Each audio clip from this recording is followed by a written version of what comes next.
শালা কোন জায়গায় যে আসলাম কিছুই রাস্তাঘাট চিনি নেই। মামার একটা ফোন দিয়ে শুনে নি কিরাম আসতে হবে বাড়ি।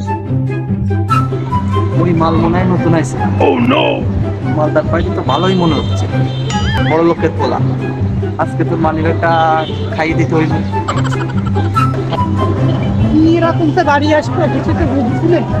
ভাই মনে হচ্ছে আপনি এলাকায় নতুন আইছেন। হ্যাঁ ভাই, এলাকা থেকে নতুন আসছে। বাড়ি যাবো কি করে ভাই বুঝি না। হ্যাঁ মামা, আরে বাসায় আসবো কিভাবে বুঝলাম না। কি করে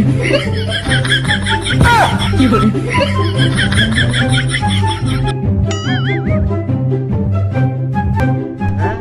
আমার এলাকায় দাম দাবি পার্সেন্টেজ না দিয়া কিছুতেই পড়ে। কি করে